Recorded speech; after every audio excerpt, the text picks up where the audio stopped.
టాలీవుడ్ లో సంచలనం సృష్టించిన పైరసీ కేసులో కిరణ్ కుమార్ ను సైబర్ క్రైమ్ పోలీసులు అరెస్ట్ చేశారు.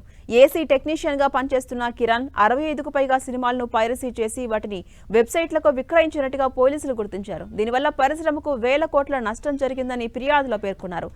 నిందితుడు ఒక్కో సినిమాకు 40,000 నుంచి 80,000 వరకు తీసుకున్నట్టుగా గుర్తించారు పోలీసులు. అతడి నుంచి పలు కొత్త సినిమాల ఫైల్స్ ను స్వాధీనం చేసుకున్నారు. పైరసీ భూతం సినీ ఇండస్ట్రీని ఎన్నాళ్ల నుంచో పట్టి పీడిస్తోంది. ఈ మధ్య టాలీవుడ్ లో ఈ సమస్య మరింత తీవ్రంగా ఉంది. పైరసీ వల్ల నిర్మాతలు, డిస్ట్రిబ్యూటర్లు, ఎగ్జిబిటర్లు భారీ నష్టాలను చవిచూస్తున్నారు. టెక్నాలజీ పెరిగే కొద్దీ పైరసీ కూడా కొత్త రూపాలు సంతరించుకుని ఫిలిం మేకర్స్ కు కంటి మీద కొనుకు లేకుండా చేస్తోంది.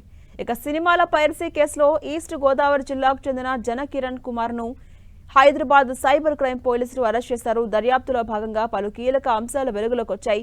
ఏసీ టెక్నీషియన్ గా పనిచేస్తున్న కిరణ్ 2019 నుంచి ఇప్పటి వరకు 65కు పైగా సినిమాలను పైరసీ చేశాడు. వాటిని పలు పైరసీ వెబ్సైట్లకు విక్రయించి డబ్బులు తీసుకున్నట్టుగా పోలీసులు గుర్తించారు. అతడి కారణంగా ఇండస్ట్రీకి వేల కోట్లలో నష్టం జరిగినట్టుగా తెలుస్తోంది. అతడు పైరసీ సైట్స్ నుంచి ఒక్కో సినిమాకు 40,000 నుంచి 80,000 వరకు డబ్బులు తీసుకున్నాడు.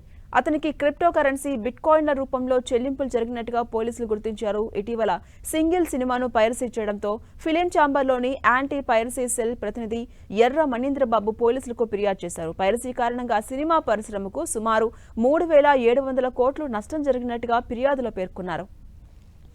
ఇక కిరణ్ కుమార్ హైదరాబాద్లోని థియేటర్స్ లో కామ్ కార్డ్ ద్వారా సినిమాలను రికార్డ్ చేసి హెచ్డీ ప్రింట్ రూపంలో పైరసీ వెబ్సైట్స్ కు అమ్ముతున్నట్టుగా విచారణలో తేలింది. క్రిప్టో కరెన్సీ, బిట్కాయిన్ల రూపంలో వచ్చిన మొత్తాన్ని అతడు కొన్ని ఆన్లైన్ మనీ ట్రాన్స్ఫర్ యాప్స్ ద్వారా ఇండియన్ కరెన్సీగా మార్చుకున్నట్టు పోలీసులు విచారణలో వెల్లడింది. గేమ్ చేంజర్, రాజధాని, పెళ్లి కాని ప్రసాద్, రీసెంట్ గా విడుదలైన కన్నప్పతో సహా పలు కొత్త సినిమాల ఫైల్స్ ను కిరణ్ నుంచి పోలీసులు స్వాధీనం చేసుకున్నారని తెలుస్తోంది. ఇప్పటివరకు మొత్తం 65 సినిమాలను పైరసీ చేసినట్లు పోలీసులు గుర్తించారు. పైరసీకి పాల్పడుతున్న కిరణ్ కుమార్ అరెస్టుతో ఈ నెట్వర్క్ పై మరింత లోతైన విచారణ జరుపుతున్నారు. సినీ పరిశ్రమకు భారీ నష్టం కలిగించే ఈ రాకెట్ ను అరికట్టేందుకు సైబర్ క్రైమ్ పోలీసులు కఠినమైన చర్యలు చేపడుతున్నారు. మరి రానున్న రోజుల్లో పైరసీ రాకెట్లో ఇంకెన్ని అరెస్టులు జరుగుతాయో చూడాలి.